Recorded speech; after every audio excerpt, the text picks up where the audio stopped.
Hello everyone, I hope you are doing well. My name is Danish Iftikhar और हम जो हैं वो एग्ज़ाम किट के क्वेश्चंस जो हैं वो टैकल करने लगे हैं। मेरे पास अगेन जो एग्ज़ाम किट है वो बीपीपी की है। चूँकि मैंने आपसे पहले भी गुजारिश की है कि बीपीपी की जो कॉम्प्लेक्सिटी है, बीपीपी का जो सेंटेंस स्ट्रक्चर है और जो वो सेंटेंसेस के अंदर वर्ब्स यूज़ करता है, अमूमी तौर के ऊपर आपका जो एग्ज़ामिनर है वो भी वही चीज़ें यूज़ कर रहा होता है आपके एग्ज़ाम के अंदर। तो आपको बीपीपी जो है वो ज़्यादा अच्छी तैयारी करवा देती है और काफ़ी बच्चे रिलक्टेंट होते हैं बीपीपी के क्वेश्चंस को टैकल करना, बीपीपी की स्टडी टेक्स्ट को देखना। तो मैं आपको बीपीपी और स्टडी हब से पढ़ा रहा हूँ और मेरे पास लेटेस्ट एग्ज़ाम किट है, लिहाजा जब आप बीपीपी की एग्ज़ाम किट खुद परचेज़ करेंगे तो आप अपने क्वेश्चंस को मैच कीजिएगा। क्वेश्चन नंबर्स जो हैं वो आगे पीछे हो सकते हैं। हम कंसोलिडेशन की बेसिकली प्रैक्टिस करने लगे हैं एग्ज़ाम किट के क्वेश्चंस। मेरे पास कुछ ओटी केसेस होंगे। ओटी केसेस से मुराद ये है कि कॉम्प्रीहेंशन होंगी और उसके नीचे जो हैं वो 2 या 3 क्वेश्चंस दिए होंगे। ओटी केसेस टैकल करने के बाद या एमसीक्यूज टैकल करने के बाद फिर हम एमटीक्यूज के ऊपर आएंगे, मल्टीटास्किंग क्वेश्चंस। आपसे गुजारिश ये है कि आपने एक काम करना है कि एग्ज़ाम किट सॉल्व करने से पहले आप मेरी प्लेलिस्ट के अंदर जाएंगे और सबसे पहले जो टॉपिक मैंने टैकल किया हुआ है वो है प्रिंसिपल्स ऑफ कंसोलिडेशन, जो कि प्योर थ्योरी है। उसको अच्छे तरीके से आपने 1-2 दफ़ा देखना है, अपने नोट्स बना लेने हैं, याद रखना है। और फिर consolidated statement of financial position और कंसोलिडेटेड स्टेटमेंट ऑफ प्रॉफिट और लॉस की जो वर्किंग्स हैं उनको आपने अच्छे तरीके से मेमोराइज कर लेना है। 3 या 4 दफ़ा अपने पास खुद से याद करके लिख लेना है, ताकि वर्किंग्स अगर आपको याद रहेंगी तो आपकी एग्ज़ाम की टैकल हो पाएगी। वर्किंग्स याद नहीं रहेंगी तो एग्ज़ाम की टैकल नहीं हो पाएगी। याद रखिएगा, कंसोलिडेशन की वर्किंग्स बहुत इंपॉर्टेंट हैं। जो consolidated statement of financial position है उसकी मैंने 5 वर्किंग्स लिखवाई हुई हैं, उनको अच्छे तरीके से याद करें और उनमें कोई प्रॉब्लम होता है तो दोबारा से वीडियो प्लेलिस्ट में ऑन करें और उसका कॉन्सेप्ट भी सीखें। और जो कंसोलिडेटेड प्रॉफिट और लॉस की मैंने 2 वर्किंग्स लिखाई हैं उनको भी याद रखें। और उसके बाद जो वीडियो थी वो एसोसिएट्स की थी। एसोसिएट्स में मैंने थ्योरी के ऊपर भी फोकस किया है और साथ साथ मैंने एसोसिएट्स का अकाउंटिंग ट्रीटमेंट भी आपके साथ शेयर किया है कि एसोसिएट्स की अकाउंटिंग कैसे होती है। उसको भी आपने 2 या 3 दफ़ा देखना है और जब आपकी वर्किंग्स बिल्कुल पक्की हो जाएंगी, दिमाग में बैठ जाएंगी, याद हो जाएंगी, तो फिर आप क्वेश्चंस के ऊपर आएंगे तो क्वेश्चंस आपसे इजीली टैकल हो जाएंगे। हमारे पास जो क्वेश्चन है पहला वो है क्वेश्चन 35.1। ये देखें ना, ये क्वेश्चन लिखा हुआ है 35.1। अब देखते हैं कि वो हमसे क्या कहता है। कहता है कि on 1 January 20x0 alpha purchase 90,000 ordinary $1 share in beta company for $270,000। कहता है अल्फा ने इन्वेस्टमेंट कर दी है बीटा कंपनी के अंदर और बीटा कंपनी के 90,000 शेयर्स खरीद लिए हैं। अब हमें ये नहीं पता कि उसके टोटल शेयर्स कितने थे, ठीक है। हाँ, जितने भी टोटल शेयर्स थे उसमें से 90,000 शेयर उसने खरीद लिए हैं और एक शेयर की पार वैल्यू है $1 और कितने के खरीदे हैं 2,70,000 के। तो ये कॉस्ट ऑफ इन्वेस्टमेंट आ गई है अल्फा कंपनी की बीटा कंपनी के अंदर। अच्छा, एट दैट डेट से मुराद है एक्विजिशन डेट। क्या हुआ? Beta retained earning was 90,000। कहता है कि उस वक्त जब अल्फा ने इन्वेस्टमेंट की है बीटा में तो उसकी जो रिटेन्ड अर्निंग थी वो थी $90,000 की। And the fair value of Beta asset acquisition were equal to carrying amount. कहता है कि बाकी जो उसके तमाम एसेट्स थे वो कैरिंग अमाउंट ही के ऊपर हैं, मतलब कि फेयर वैल्यू और कैरिंग अमाउंट दोनों एक ही हैं। इसका मतलब है कि किसी किस्म की कोई फेयर वैल्यू एडजस्टमेंट नहीं है। अगर आपको याद हो तो मैंने ये बताया हुआ है कि at the time of acquisition आपने तमाम जो एसेट्स होते हैं जो सब्सिडरी के, वो आपने फेयर वैल्यू के ऊपर लेके आने होते हैं। अमूमी तौर के ऊपर वो फेयर वैल्यू के ऊपर ही होते हैं, अगर ना हो तो एडजस्टमेंट की जाएगी। इसमें वो यही बात कर रहा है कि जो कैरिंग अमाउंट है एसेट्स की वो वही है कि जो फेयर वैल्यू है। देखें ना, and the fair value of beta asset at acquisition were equal to carrying amounts। इसका मतलब है किसी किस्म की कोई एडजस्टमेंट नहीं है फेयर वैल्यू की। चलें 3 years later, कहते हैं 3 साल के बाद, on 31 December 20x2 the summary statement of financial position of two companies were. ठीक है, तो बैलेंस शीट दोनों कंपनीज की सेपरेट दी हुई है, इंडिविजुअल बैलेंस शीट दी हुई है दोनों की सेपरेट। सेंट्री नेट एसेट्स दिए हुए हैं 2,30,000 के अल्फा के, 260 के बीटा के। शेयर्स इन बीटा वो $180,000 हैं। शेयर कैपिटल में ordinary share $1, 2 lakh share capital है अल्फा का, 1 लाख शेयर कैपिटल है बीटा का। रिटेन्ड अर्निंग दी हुई है अल्फा की और बीटा की एट रिपोर्टिंग डेट, 3 साल के बाद जो है रिपोर्टिंग डेट के ऊपर उनकी रिटेन्ड अर्निंग दी हुई है। कहता है the share capital of Beta company has remained unchanged since 1 January 20x0। कहता है कि शेयर कैपिटल में कोई चेंज नहीं आया, जब से इन्वेस्टमेंट की है बीटा कंपनी में शेयर कैपिटल वहीं का वहीं खड़ा हुआ है। The fair value of non controlling interest was 42,000। जो नॉन कंट्रोलिंग इंटरेस्ट है वो है $42,000 का। What amount should appear in group consolidated statement of financial position for goodwill। कहता है कि आप गुडविल निकाल के दें कि गुडविल क्या है। अच्छा, अब इसको टैकल करने के लिए हम सबसे पहले क्या करते हैं, मैं आपको क्विक रिवीजन करवाता हूँ वर्किंग नंबर 1। और वर्किंग नंबर 1 जो है, अगर आपको याद हो तो वो होती है ग्रुप शेयर की। किसकी? ग्रुप शेयर की। और ग्रुप शेयर में आपने लिखना ये होता है कि पेरेंट की कितने % इन्वेस्टमेंट है सब्सिडरी में। अच्छा, अब पेरेंट ने 90,000 शेयर खरीद लिए हैं और टोटल शेयर कितने थे सब्सिडरी के? अगर आप शेयर कैपिटल में आएँ और सब्सिडरी का शेयर कैपिटल देखें तो $100,000 ऐसा ही है, और एक शेयर कितना है?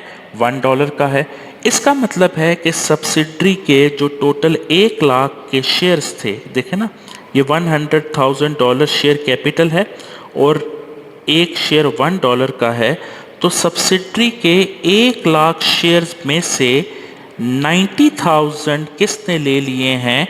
पेरेंट ने ले लिए हैं। इसका मतलब है 1 लाख में से 90,000 अगर आपके पास हैं तो आपका 90% शेयर है सब्सिडरी के अंदर। अच्छा, और 10% आपका जो शेयर नहीं है उसको नॉन कंट्रोलिंग इंटरेस्ट बोलेंगे। Make sense? अच्छा, acquisition at acquisition date, acquisition date थी 1 जनवरी 20x0, ऐसे ही है? हाँ जी, देखे ना, ये लिखा हुआ है 20x0।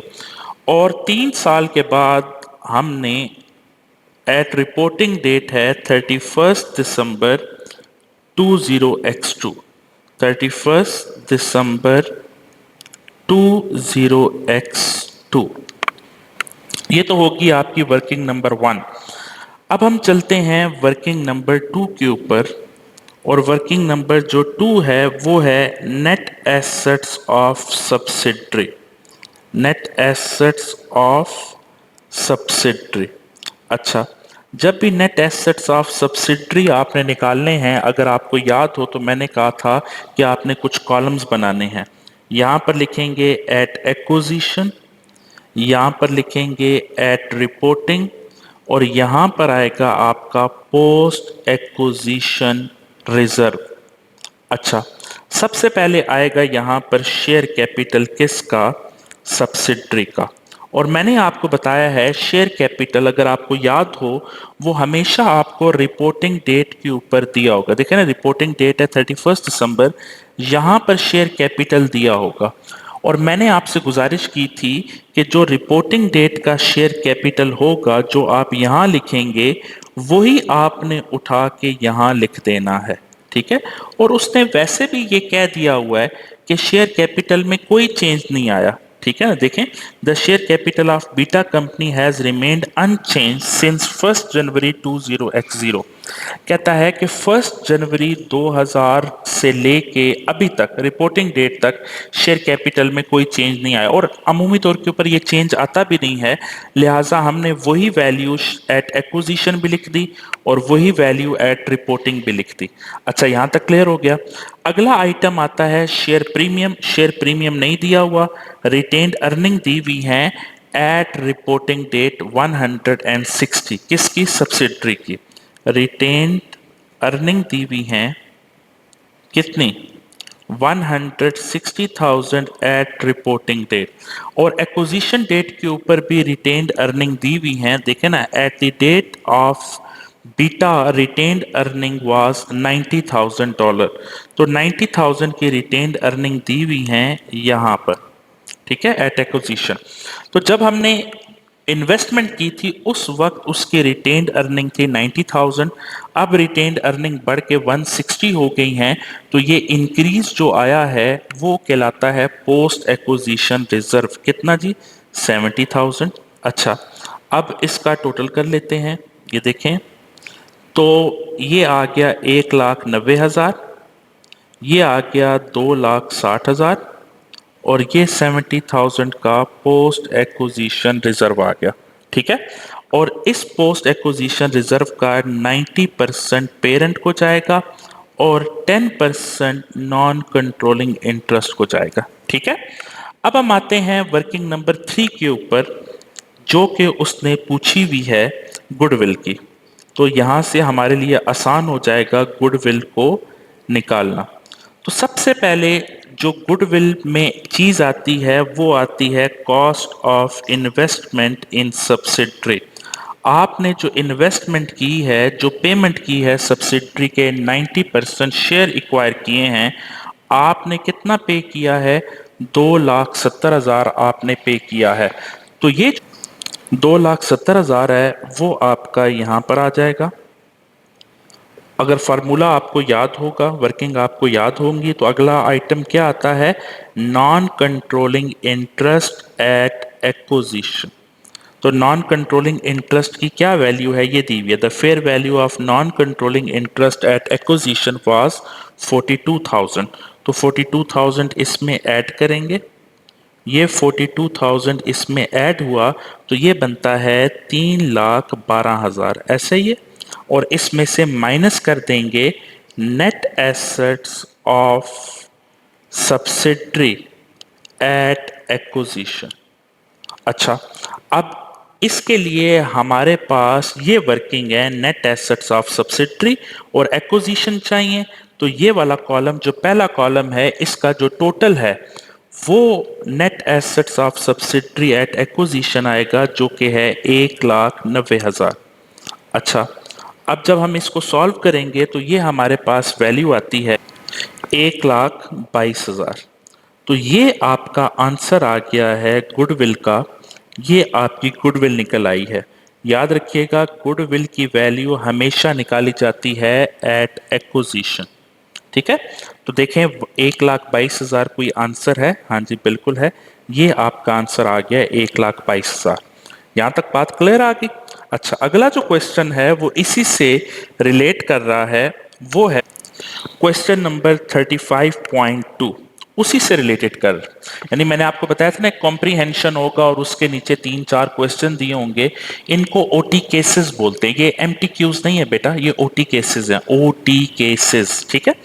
कहता है what amount should appear in group consolidated statement of financial position for non controlling interest eight 31 December 20x2।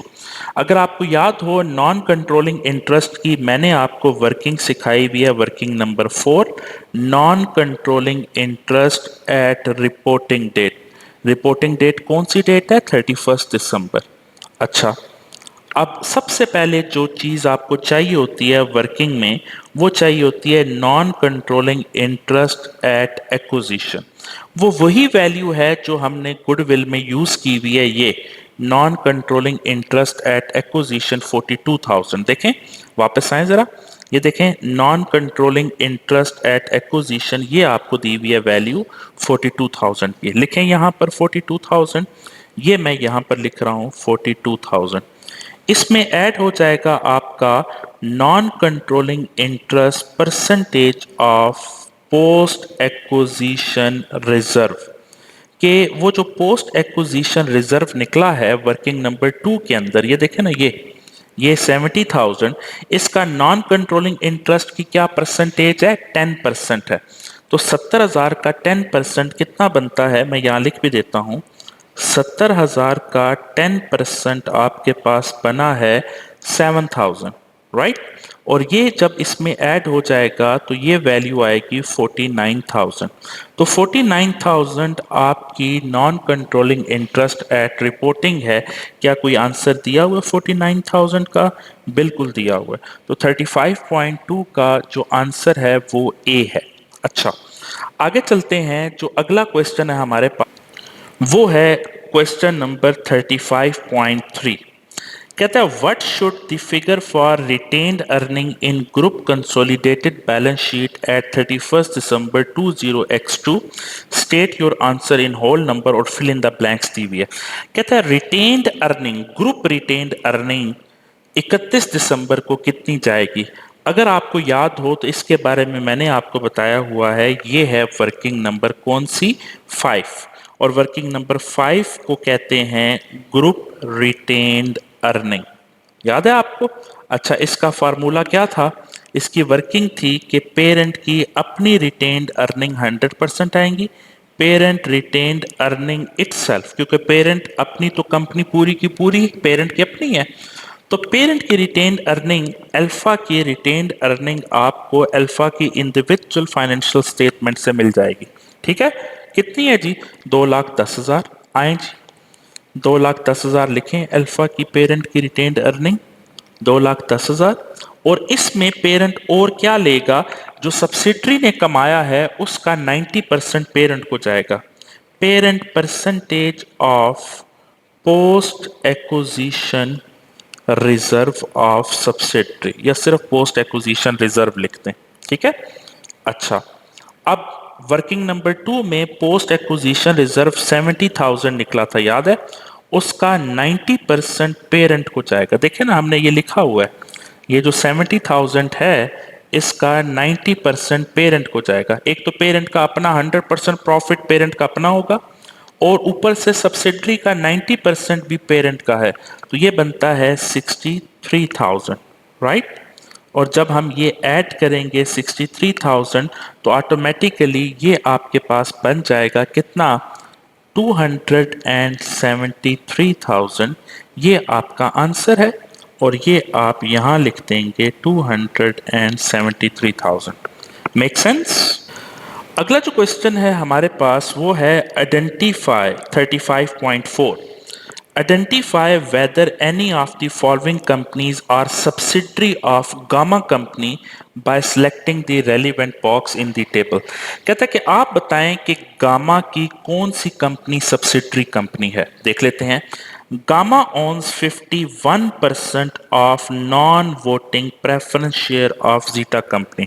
जब आप मेरी प्लेलिस्ट में जाएंगे और वहां पर जाके आप प्रिंसिपल्स ऑफ कंसोलिडेशन जो पहला टॉपिक है उसको देखेंगे, उसमें मैंने बड़ी डिटेल में ये गुजारिश की हुई आपसे हाथ जोड़ के पांव पकड़ के कि जब आप किसी कंपनी के ऑर्डिनरी शेयर एक्वायर करते हैं तो आपको वोटिंग राइट्स मिलते हैं, और वोटिंग राइट्स की वजह से आप डायरेक्टर्स इलेक्ट कर पाते हैं। अब आपने वो शेयर्स एक्वायर किए हैं कि जिसके वोटिंग राइट्स ही नहीं है, आप डायरेक्टर्स को इलेक्ट ही नहीं कर पाएंगे। जब डायरेक्टर्स को इलेक्ट नहीं कर पाएंगे तो आपके पास कंट्रोल क्या खाक आएगा? तो बेशक आपके पास 51% हो, 90% हो, 100% हो नॉन वोटिंग प्रेफरेंस शेयर्स, उनका क्या फायदा? उनकी वजह से आप डायरेक्टर्स अपॉइंट ही नहीं कर पाते। जब डायरेक्टर अपॉइंट नहीं होंगे तो आपको कंट्रोल नहीं मिलेगा। जब कंट्रोल नहीं मिलेगा तो वो आपकी सब्सिडरी नहीं बनेगी। तो ये तो आपकी सब्सिडरी नहीं है। ठीक है। Gamma has 3 representative on board of director of लोटा company. Each director can cast 10 votes out of total 40 votes at the board meeting। कहता है हमारे 3 डायरेक्टर्स हैं लोटा कंपनी के अंदर, और हर डायरेक्टर 10 वोट्स कास्ट कर सकता है। तो टोटल वोट्स कितने हैं? 30 वोट्स हम कास्ट कर सकते हैं और टोटल वोट्स कितने हैं तमाम डायरेक्टर्स के मिला के 40 वोट्स हैं। इसका मतलब है 40 में से 30 वोट तो हमारे हैं, इसका मतलब है मेजॉरिटी वोट्स हमारे हैं, तो हमारा लोटा कंपनी के ऊपर क्या है, कंट्रोल है। Yes, this is our subsidiary. Gamma company own 75% ordinary shares. Yes, ordinary share को इक्विटी शेयर्स भी बोला जाता है और इसके बदले हमें वोटिंग राइट्स मिलते हैं। तो गामा के पास जो 75% इक्विटी शेयर्स हैं of Kappa company, however Kappa is located overseas and subject to tax in that country। कहते हैं कैपा कंपनी किसी और कंट्री में है, कोई फर्क नहीं पड़ता, बेशक वो किसी और कंट्री में है, बेशक उसकी टैक्स जुरिस्डिक्शन कुछ और है, बेशक उसकी करेंसी डिफरेंट है, बेशक उसका नेचर ऑफ बिजनेस डिफरेंट है, अगर आपके पास उसके मेजॉरिटी वोटिंग राइट्स हैं वो आपकी सब्सिडरी है। तो 75% ऑफ इक्विटी शेयर से मुराद क्या है, you have a control over Kappa company, तो yes this is our subsidiary. Make sense. अगला जो क्वेश्चन है हमारे पास वो है question number 35.5। Hilton company acquired 80% of share capital of Shrew on 1 January for 2,80,000।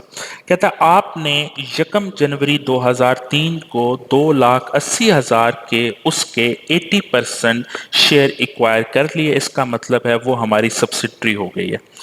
The statement of financial position of two companies were as follows. देखिए balance sheet दी हुई है इंडिविजुअली, हिल्टन की भी और श्रू की भी।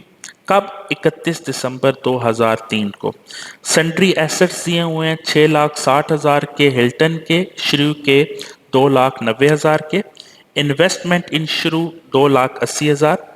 इशूड शेयर कैपिटल, ये शेयर कैपिटल दिया हुआ है पेरेंट का और ये शेयर कैपिटल दिया हुआ है सब्सिडरी का। कब, रिपोर्टिंग डेट के ऊपर। ठीक है, फिर शेयर प्रीमियम दोनों के दिए हुए हैं। रिटेन्ड अर्निंग दी हुई है 1 जनवरी 2003 को, इसका मतलब है ये ओपनिंग रिटेन्ड अर्निंग है, या फिर आप ये समझ लें ये रिटेन्ड अर्निंग एट एक्विजिशन है। कैसे पता चला, ये लिखा हुआ है 1 जनवरी को जब आप उसके शेयर एक्वायर कर रहे थे उस वक्त आपको रिटेन्ड अर्निंग दी हुई है दोनों कंपनी की। 1,40,000 पेरेंट की है, सब्सिडरी की है 60,000 की, और पूरे साल का प्रॉफिट दिया हुआ है 80,000 पेरेंट का और 40,000 सब्सिडरी का। ठीक है, तो प्रॉफिट अगर ओपनिंग रिटेन्ड अर्निंग में ऐड कर दें या रिटेन्ड अर्निंग एट एक्विजिशन में ऐड कर दें प्रॉफिट, तो ऑटोमेटिकली आपके पास retained earning at reporting date निकल आएंगी कि नहीं निकल आएंगी जी। There have no changes in the share capital or share premium of the company since acquisition। कहता है जब से हमने उसको एक्वायर किया है 1 जनवरी से कोई शेयर कैपिटल और शेयर प्रीमियम में चेंज नहीं आया, यानी जितना share capital share premium reporting पे दिया हुआ है उतना ही एक्विजिशन के ऊपर था। The fair value of non-controlling interest at acquisition was 65,000। What figure for goodwill on consolidation should appear in balance sheet at 31st December। कहता है कंसोलिडेशन जब आप करेंगे तो गुडविल की वैल्यू आएगी, वो गुडविल की वैल्यू निकाल के बताएं। तो इसके लिए सबसे पहले अगेन आपकी रिवीजन हो जाएगी। वर्किंग नंबर 1 आपके पास है ग्रुप स्ट्रक्चर। क्या है जी, ग्रुप स्ट्रक्चर। और ग्रुप स्ट्रक्चर में हमारे पास पेरेंट ने सब्सिडरी को एक्वायर किया है और उसके 80% शेयर किसके पास हैं, पेरेंट के पास हैं, और 20% शेयर हमारे पास नहीं है, इसलिए वो नॉन कंट्रोलिंग इंटरेस्ट है। ठीक है, एक्विजिशन डेट क्या थी, एक्विजिशन डेट हमारे पास 1 जनवरी थी 20x3, और रिपोर्टिंग डेट हमारे पास ये लिखी हुई है, रिपोर्टिंग डेट 31 दिसंबर 20x3 है। ठीक हो गया जी, ये आ गया आपके पास वर्किंग नंबर 1। 80% शेयर एक्वायर किए कब, 1 जनवरी 2003 को। अच्छा जी, उसके बाद हमारे पास आएगी वर्किंग नंबर 2, और वर्किंग नंबर 2 है नेट एसेट्स ऑफ सब्सिडरी। अच्छा, इसके लिए हम कॉलम बनाएंगे, net assets of subsidiary at acquisition, ठीक है, एट रिपोर्टिंग, ठीक है, और फिर पोस्ट एक्विजिशन रिजर्व। ठीक हो गया जी, ये हमारे पास कॉलम बनेंगे। सबसे पहले आएगा शेयर कैपिटल, और शेयर कैपिटल मैंने आपको गुजारिश करके बताया है कि जितना शेयर कैपिटल आपका रिपोर्टिंग के सब्सिडरी का शेयर कैपिटल चाहिए, ये देखिए ना मैंने क्या लिखा हुआ है, नेट एसेट्स किसके चाहिए, सब्सिडरी का, तो आपने सब्सिडरी की बैलेंस शीट की तरफ देखना है। तो सब्सिडरी का शेयर कैपिटल दिया हुआ है, शेयर कैपिटल कितना, 1,40,000, ये आ गया जी 1,40,000, और जितना रिपोर्टिंग के ऊपर है उतना ही एक्विजिशन के ऊपर है, और पोस्ट एक्विजिशन रिजर्व जीरो है, चूंकि post acquisition reserve is the difference between reporting and at acquisition. अगला आइटम दिया हुआ है शेयर प्रीमियम का, कौन सा जी, शेयर प्रीमियम, हाँ जी, शेयर प्रीमियम भी आपको दिया हुआ है रिपोर्टिंग डेट के ऊपर 50,000, ये देखें ना, ये शेयर प्रीमियम है रिपोर्टिंग डेट के ऊपर 50,000, और यही वैल्यू आपने उठा के लिख देनी है एक्विजिशन। ठीक हो गया। उसके बाद अगली चीज आती है retained earning, retained earning, retained earning acquisition date के ऊपर दी हुई है, सब्सिडरी की चाहिए तो 60,000, ये आ जाए जी 60,000, और रिपोर्टिंग डेट के ऊपर रिटेन्ड अर्निंग चाहिए तो ओपनिंग रिटेन्ड अर्निंग में प्रॉफिट अगर हम ऐड कर दें तो automatically retained earning at reporting date, ये प्रॉफिट है जी, ये प्रॉफिट है 40,000। देखिए ना, अगर मैं बताऊं आपको कि 1 जनवरी को हमने सब्सिडरी को एक्वायर किया था, उस वक्त उसकी रिटेन्ड अर्निंग थी 60,000, तो ये रिटेन्ड अर्निंग आ गई एट एक्विजिशन। अब 31 दिसंबर को रिपोर्टिंग डेट है, हमें रिटेन्ड अर्निंग यहां चाहिए, नहीं पता, पूरे साल का प्रॉफिट उसने दे दिया है, कितना जी, 40,000। तो अगर ओपनिंग रिटेन्ड अर्निंग या रिटेन्ड अर्निंग एट एक्विजिशन में ये 40,000 प्रॉफिट ऐड कर देंगे तो retained earning at reporting date निकल आएंगी कि नहीं निकल आएंगी, निकल आएंगी। तो 1,00,000 की रिटेन्ड अर्निंग एट रिपोर्टिंग आ गई, और ये डिफरेंस आ गया कितना, 40,000 का। Make sense? अच्छा, अब टोटल करते हैं, 1,40,000 में 60,000 ऐड किया तो 2,00,000, और 50,000 ऐड किया तो 2,50,000। 1,40,000 में 1,00,000 ऐड किया तो 2,40,000 में 50,000 ऐड किया तो 2,90,000, और ये आ गया आपका 40,000, और इस 40,000 में पेरेंट का है 20% और 80%, नॉट 20%, पेरेंट का है 80% और एनसीआई का है कितना, 20%। ठीक हो गया। अब हम आते हैं वर्किंग नंबर 3 के ऊपर। वर्किंग नंबर 3 है हमारी गुडविल, गुडविल। अच्छा, अब गुडविल के लिए हमें सबसे पहली चीज चाहिए फेयर वैल्यू ऑफ कंसिडरेशन, जिसको कॉस्ट ऑफ इन्वेस्टमेंट भी बोलते हैं, कि आपने उसके 80% शेयर लिए हैं तो आपने कितना पे किया, 280,000। लिखें जी 280,000 यहां पर, ये लिख दिया। इसमें ऐड करेंगे क्या, non controlling interest at acquisition. आए जी देखें, non controlling interest at acquisition दिया हुआ है, बिल्कुल दिया हुआ है। The fair value of non controlling interest at acquisition was 65,000। आए जी लिखें 65,000, तो ये आपके पास आ गया 3,45,000, राइट। अच्छा, इसमें से माइनस करेंगे क्या, net assets of subsidiary at acquisition. तो वर्किंग नंबर 2 का पहला कॉलम हमें चाहिए होगा, net assets of subsidiary at acquisition, वो हैं 2.5 लाख के। माइनस करें जी 2.5 लाख इसमें से, ये मैं माइनस कर रहा हूं कितना, 2.5 लाख इसमें से, तो 3,45,000 में से 2.5 लाख माइनस हुआ तो ये आपके पास आया 95,000, और ये 95,000 आपकी गुडविल है एट एक्विजिशन। Make sense. देखें 95,000 का कोई आंसर दिया हुआ है? हाँ जी बिल्कुल दिया हुआ है। ये देखें ये 95,000 आपकी गुडविल आ गई।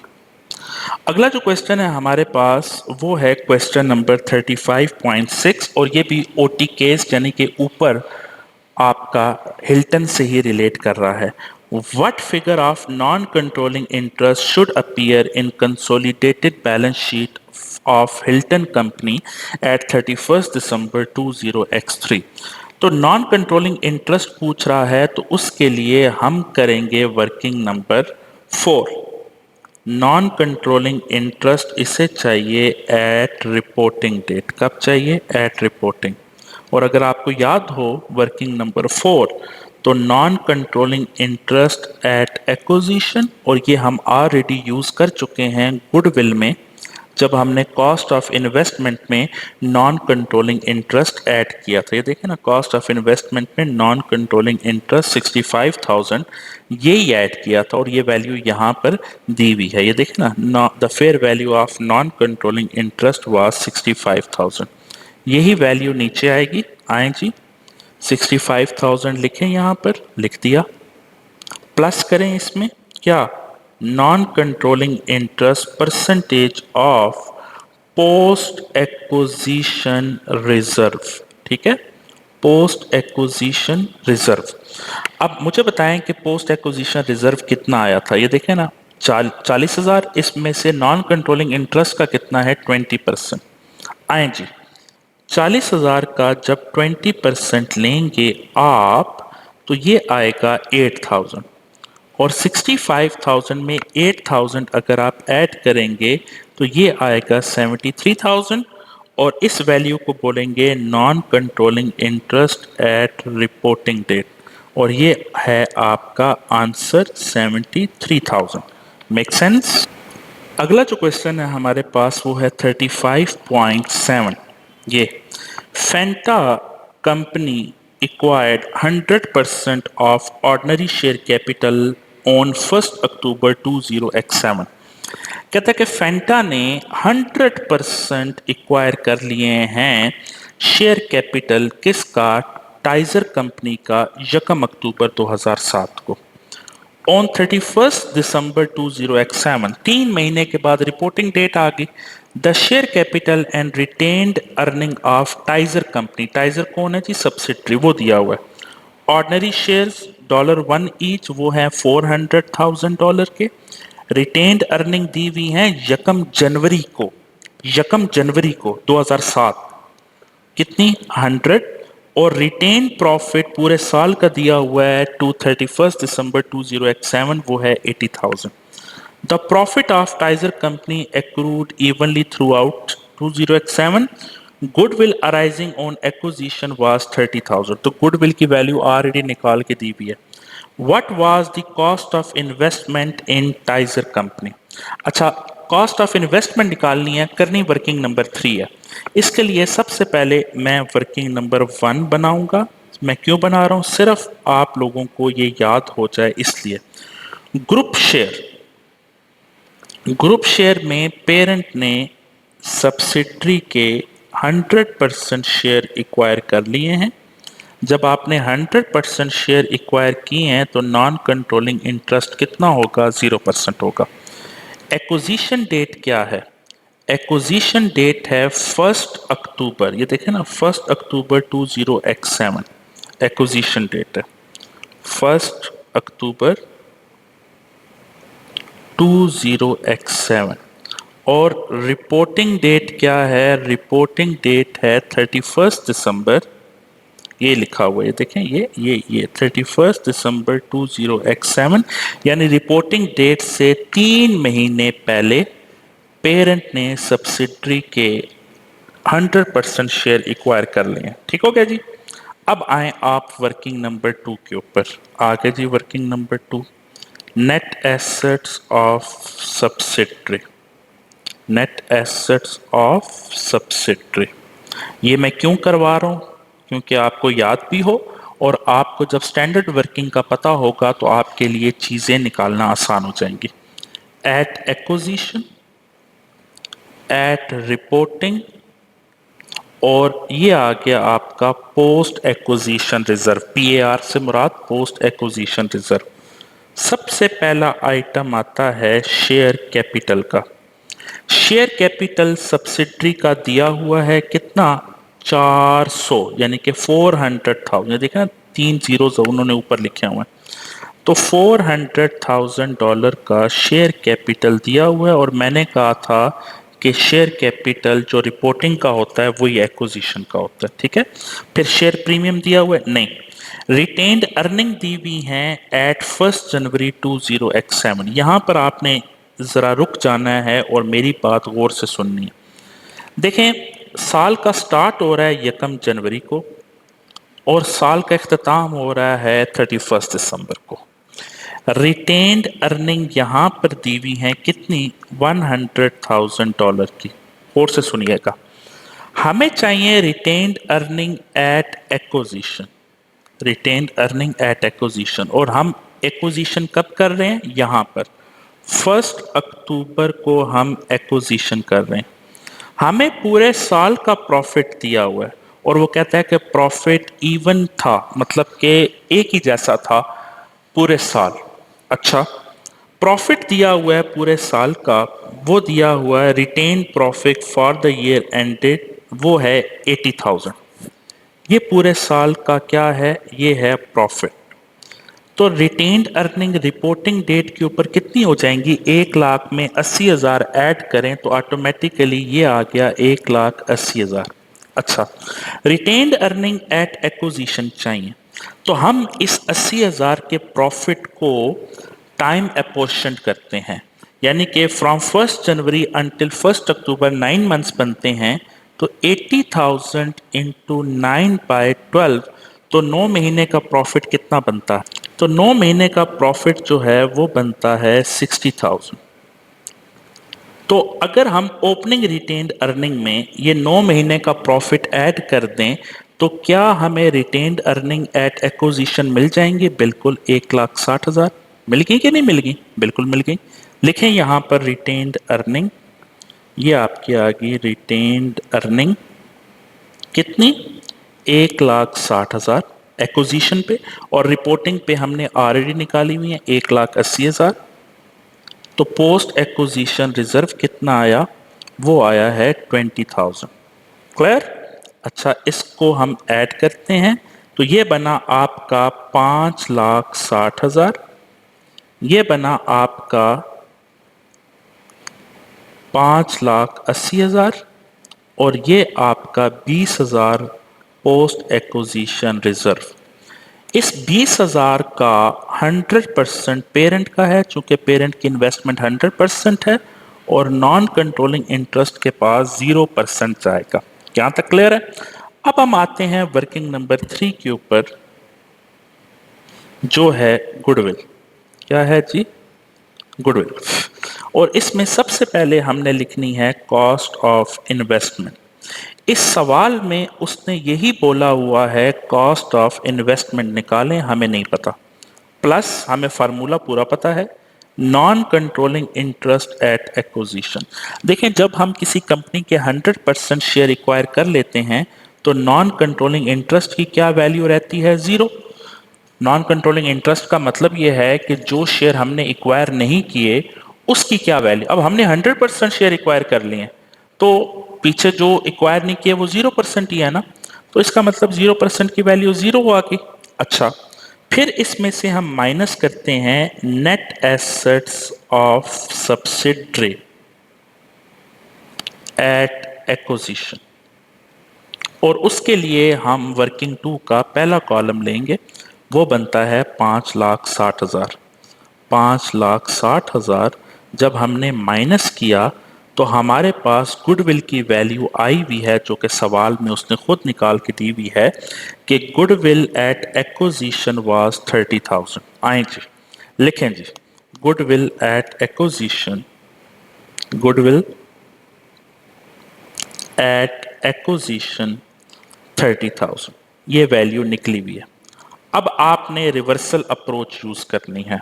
कौन सी अप्रोच यूज करनी है, रिवर्सल अप्रोच यूज करनी है। देखें, यहां पर कोई वैल्यू थी, जिसमें से ये माइनस किया तो ये वैल्यू आई, ऐसे ही है ना। यहां पर कोई वैल्यू थी जिसमें से ये माइनस किया तो ये वैल्यू आई। अब वो वैल्यू कितनी थी हमें नहीं पता। अब रिवर्स जाना है तो ये 30,560 में ऐड कर दें तो ऑटोमेटिकली यहां पर वैल्यू कितनी होगी, 590 होगी। ठीक हो गया। अब यहां पर कोई वैल्यू थी उसमें ये ऐड, देखें ना ये ऐड का साइन लगा हुआ है, ये देखें ये ऐड का साइन लगा हुआ है, उसमें ये जीरो ऐड किया तो 590। तो इसका मतलब है कि अगर 590 में से जीरो माइनस कर दें तो पीछे कितना बचेगा, 590 ही बचेगा। तो यही वैल्यू उसने निकालने को बोला था, कॉस्ट ऑफ इन्वेस्टमेंट 590। तो D is our right answer. Make sense? I hope it make sense. अगला जो क्वेश्चन है हमारे पास वो है क्वेश्चन नंबर 35.8। इसमें वो हमसे क्या कहता है, Evergreens owns 35% ordinary share of Deciduous company. कहता है जो डिसीशियस कंपनी है उसके आपने 35% शेयर ले लिए हैं। देखिए अमूमी तौर के ऊपर जिस कंपनी के आपके पास 20 से 50% शेयर हों वो आपकी एसोसिएट कहलाती है। एसोसिएट के साथ कंसोलिडेशन नहीं होती बल्कि equity method of accounting apply होता है। इक्विटी मेथड से क्या मुराद है कि जो प्रॉफिट एसोसिएट कमाएगी, जो प्रॉफिट उसकी परसेंटेज आप ऐड कर देंगे profit before interest and tax parent plus subsidiary. यानी कि अमूमी तौर के ऊपर मैंने आपको बता, एसोसिएट्स की जब प्लेलिस्ट आप ओपन करेंगे तो एसोसिएट्स आपने लाजमी एक दो दफ़ा सुन लेना है। देखें एक पेरेंट है, एक सब्सिडरी है और एक एसोसिएट है। पेरेंट और सब्सिडरी में तो आपस में शादी हुई हुई है, कंसोलिडेशन। एसोसिएट का जो प्रॉफिट होगा, जो प्रॉफिट होगा उसकी जो परसेंटेज हो, कितने परसेंटेज, 35%, उसका 35% कंसोलिडेटेड स्टेटमेंट ऑफ प्रॉफिट और लॉस में चला जाएगा profit before interest and tax के बाद। ठीक है, जितना वो प्रॉफिट कमाएगी। तो कहता है what is the correct accounting treatment of revenue and cost of Deciduous for the reporting period in consolidated statement of profit और लॉस ऑफ एवरग्रीन ग्रुप। देखें ये एवरग्रीन ग्रुप है, यानी पेरेंट का नाम एवरग्रीन है और उसकी एक सब्सिडरी है और उसने तीसरी इन्वेस्टमेंट डिसीडियस कंपनी में की भी है और वो है 35%।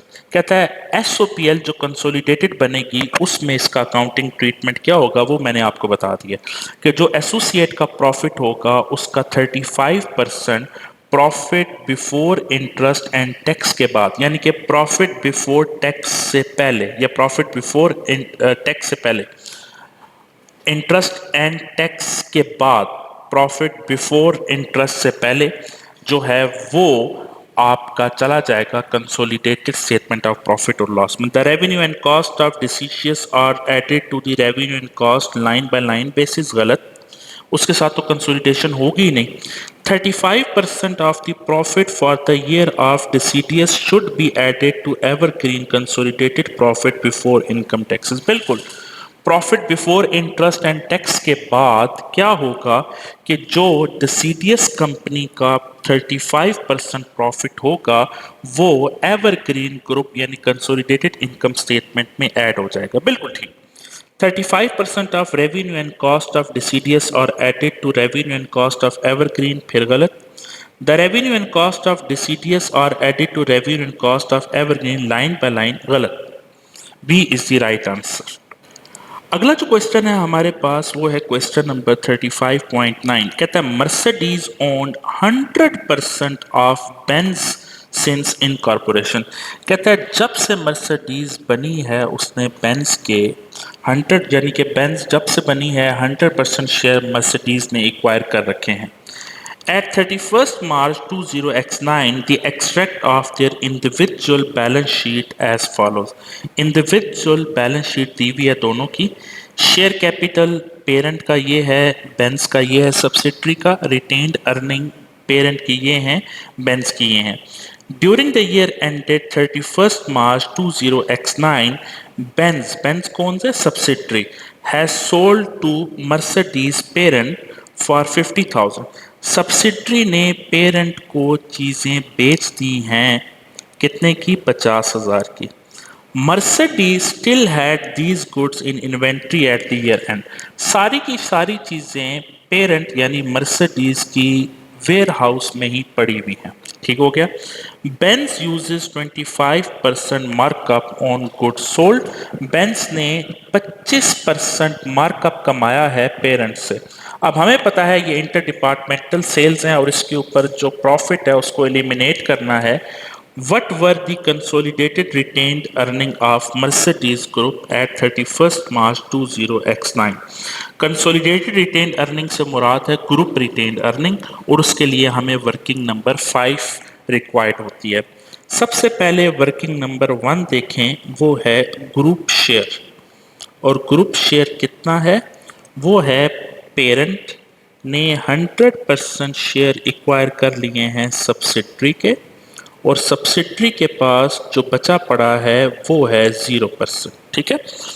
अच्छा, अब आती है वर्किंग नंबर 2। वर्किंग नंबर 2 इसलिए ज़रूरी है कि हमें पोस्ट एक्विजिशन रिजर्व चाहिए जो कि आपका ऐड होगा कहाँ पर जाके? ग्रुप रिटेन्ड अर्निंग में जाके। Net assets of subsidiary. ठीक है, ये हमें चाहिए जी, नेट एसेट्स ऑफ सब्सिडरी। अच्छा, इसके लिए हम उसी तरह 3 कॉलम बनाते हैं, एट एक्विजिशन, एट रिपोर्टिंग और फिर पोस्ट एक्विजिशन रिजर्व। ठीक हो गया जी। अच्छा, सबसे पहले आता है शेयर कैपिटल। किसका? सब्सिडरी का। तो शेयर कैपिटल सब्सिडरी का दिया हुआ है 50,000। जो रिपोर्टिंग डेट के ऊपर दिया हुआ है वही एक्विजिशन के ऊपर होता है, तो ये हमने लिख लिया है। उसके बाद रिटेन्ड अर्निंग सब्सिडरी की दी हुई हैं 1,20,000 की रिटेन्ड अर्निंग, 1,20,000 की। और जब से वो बनी है हमने उसको एक्वायर कर लिया है, यानी कि 0 से वो बनी है एक्विजिशन। जब से वो बनी है हमने इसको एक्वायर कर लिया है, इसका मतलब जब हमने एक्वायर किया होगा उसकी रिटेन्ड अर्निंग 0 होंगी और रिपोर्टिंग पे 1,20,000 तक जा पहुंची हैं, तो यही आपका पोस्ट एक्विजिशन रिजर्व है। यहाँ तक क्लियर? चूंकि उसने लिखा हुआ है, देखे ना, Mercedes owns 100% of Benz since incorporation. जब से वो बनी है उस टाइम उसका प्रॉफिट कितना था? 0। अब रिपोर्टिंग डेट के ऊपर उसकी रिटेन्ड अर्निंग कहाँ तक जा पहुंची है? 1,20,000। इसका मतलब पोस्ट एक्विजिशन रिजर्व 1,20,000 है। मैंने आपको बताया हुआ है कि अगर सब्सिडरी सेल करती है चीजें किसको? पेरेंट को। तो सब्सिडरी ने प्रॉफिट कमाया है पेरेंट, और सब्सिडरी का profit net assets of subsidiary at reporting date के अंदर, यानी कि इस 1,20,000 के प्रॉफिट में सब्सिडरी ने 20% मार्कअप कमाया है। किससे? पेरेंट से, जो चीज़ें बेची हैं। अब पेरेंट और सब्सिडरी दोनों एक हैं, तो उस मार्कअप को हम रिमूव करेंगे। ये है आपकी सेल प्राइस 50,000, मार्कअप है 25। जब सेल दी हुई हो, मार्कअप दिया हो, तो रेट से मल्टीप्लाई करके डिवाइड करते हुए 100 में रेट ऐड करेंगे, तो ये आ गया आपका 10,000। ऐसा ही है। अच्छा, और वो कहता है कि सारी की सारी चीज़ें उसकी इन्वेंट्री में ही पड़ी हुई हैं पेरेंट की। लिखा हुआ है ना कि Mercedes still had these goods in inventory at the year and. तो सारा का सारा प्रॉफिट अनरियलाइज है। ये किसने कमाया है? ये सब्सिडरी ने कमाया है पेरेंट से। अब इस प्रॉफिट एलिमेंट को रिमूव करेंगे तो यहां पर लिखेंगे लेस PURP, और वो कहां से लेस होगा? यहां से। कितना? 10,000, क्योंकि एक्विजिशन के बाद सब्सिडरी ने पेरेंट को चीजें बेची हैं। इसका मतलब है कि जो रिपोर्टिंग डेट के ऊपर प्रॉफिट है सब्सिडरी ने जो कमाया है पेरेंट से, उसको सब्ट्रैक्ट करना है। ये 10,000 यहां से भी सब्ट्रैक्ट हो जाएगा। ठीक हो गया जी। चलें जी, अब इसको सॉल्व करें। तो ये आता है 50,000, और ये 50 और 1 20, ये 1 70 और 10 1 60, और ये आ गया आपके पास 1,10,000। इस 1,10,000 के प्रॉफिट में से पेरेंट का, मर्सिडीज का 100% है, और बेंज जो कि नॉन कंट्रोलिंग इंटरेस्ट है उसका 0%। यहां तक बात क्लियर है। अब हम वर्किंग परफॉर्म करेंगे 5, जो कि उसने पूछा हुआ है ग्रुप रिटेन्ड अर्निंग निकाल के बताएं। Group retained earning.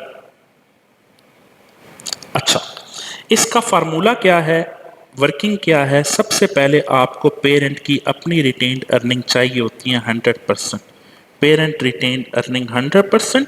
ये पेरेंट की इंडिविजुअल फाइनेंशियल स्टेटमेंट में ये रिटेन्ड अर्निंग दी हुई है 4,50,000 की। लिखें जी 4,50,000 प्लस करें क्या, parent percentage of post acquisition reserve.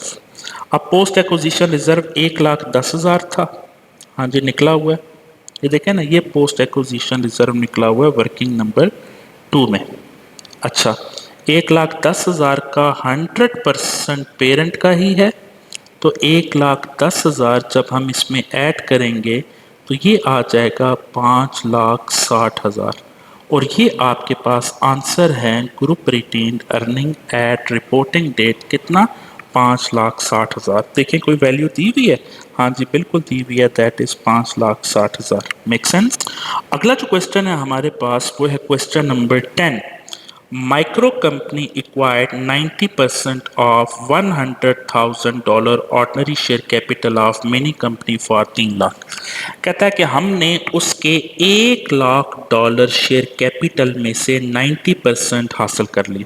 इसका मतलब 10% उसके पास बचे, कितने, 3 लाख के। On 1 January 2009 when retained earning of Mini was 156, तो ये रिटेन्ड अर्निंग एट एक्विजिशन दी हुई है। At the date of acquisition, the fair value of plant by Mini was 20,000 higher than carrying amount। ये फेयर वैल्यू एडजस्टमेंट है। मैंने आपसे गुजारिश की बड़े अदब के साथ कि जब हम सब्सिडरी को एक्वायर करते हैं उसके तमाम एसेट्स को फेयर वैल्यू के ऊपर रिफ्लेक्ट करना होता है, और अमूमी तौर के ऊपर वो फेयर वैल्यू के ऊपर होते हैं। अगर कोई एक आधा एसेट फेयर वैल्यू के ऊपर नहीं है और कैरिंग अमाउंट कम है फेयर वैल्यू से, तो उसको फेयर वैल्यू के ऊपर लाना है। इस सवाल में वो एसेट प्लांट है, प्लांट की फेयर वैल्यू 20,000 ज़्यादा आ रही है किससे, उसकी कैरिंग अमाउंट से, तो प्लांट को फेयर वैल्यू के ऊपर लेके आएंगे। The fair value of non controlling interest at the date of acquisition was 75,000। What is the goodwill at acquisition. अच्छा जी, उसी तरह सबसे पहले हमारे पास है वर्किंग नंबर 1, वो है ग्रुप स्ट्रक्चर। ग्रुप स्ट्रक्चर, और ग्रुप स्ट्रक्चर में आपने पेरेंट ने एक्वायर कर लिए है सब्सिडरी के 90% शेयर, तो नॉन कंट्रोलिंग इंटरेस्ट के पास कितना बचा पड़ा है, 10%। एक्विजिशन डेट कब है, वो है आपके पास 1 जनवरी 20x9। रिपोर्टिंग डेट नहीं दी हुई तो कोई टेंशन की बात नहीं है। उसकी वजह यह है कि गुडविल तो हमेशा एक्विजिशन के ऊपर निकलती है। अच्छा जी, अब आए वर्किंग नंबर 2 के ऊपर। इसी में आपने इनकॉर्पोरेट करनी है फेयर वैल्यू एडजस्टमेंट, है net assets of subsidiary. Net assets of subsidiary. अच्छा, at acquisition, okay, at reporting, then post acquisition reserve. ठीक हो गया। सबसे पहला आइटम आता है शेयर कैपिटल। बताएं जी शेयर कैपिटल कितना है। पेरेंट ने देखे ना 90% ऑफ $100,000, ये डॉलर में वैल्यू दी हुई है, यानी कि उसके $1,00,000 में से 90%, तो उसका शेयर कैपिटल कितना हुआ, 1,00,000 का। और वही शेयर कैपिटल जो एक्विजिशन के ऊपर है वही रिपोर्टिंग के ऊपर होता है। ठीक है। रिटेन्ड अर्निंग, रिटेन्ड अर्निंग, उस वक्त उसकी जो रिटेन्ड अर्निंग थी वो थी कितनी, 1,56,000। आए जी लिखें 1,56,000। और रिटेन्ड अर्निंग एट रिपोर्टिंग नहीं दी हुई तो इसको छोड़ दें। क्यों, क्योंकि गुडविल निकालने के लिए हमें पहला कॉलम ही चाहिए होता है, इसलिए हम पहले कॉलम की वैल्यूज को डाल देंगे। उसके बाद हम हेडिंग देंगे फेयर वैल्यू एडजस्टमेंट। एक प्लांट था जिसकी वैल्यू 20,000 ज्यादा आ रही थी उसकी कैरिंग अमाउंट से। देखें ना, at the date of acquisition the fair value of plant of Mini was 20,000 higher than its carrying amount. तो ये जो 20,000 है इसको आपने यहां पर भी ऐड करना है और इधर भी ऐड करना है, और इधर इसका इफेक्ट जीरो जाएगा। और जब ये 20,000 यहाँ ऐड होगा तो 1,00,000 जमा 1,56,000, 2,56,000 जमा 20,000, तो ये हो गया आपका 2,76,000, यानी कि 276,000। यही है। अच्छा, अब हमारे पास वर्किंग नंबर 3 है और वो है गुडविल। अच्छा, सबसे पहला है फेयर वैल्यू ऑफ कंसिडरेशन, जिसको आप कॉस्ट ऑफ इन्वेस्टमेंट भी बोलते हैं, वो वैल्यू। आपने उसके 90% शेयर कितनी वैल्यू के लिए? $3,00,000 के लिए। लिखें जी $3,00,000, ये आपने लिख दिया $3,00,000। इसमें ऐड करें non controlling interest at acquisition. Non controlling interest at acquisition दिया हुआ था, ये देखें ना, non controlling interest at acquisition 75,000 आएंगी। 75,000, ये आ गया आपका 3,75,000। इसमें से माइनस करें net assets of subsidiary at acquisition. Working number 2 का पहला कॉलम देखें, एट एक्विजिशन नेट एसेट्स कितने के हैं? 276,000 के। कितने के? 276 के। तो लिखें 276,000 आप इसमें से माइनस करें, तो ये आपके पास आता है 99,000 goodwill at acquisition. This is your goodwill at acquisition 99,000, और ये आपका 99,000 आंसर आ जाएगा। Make sense?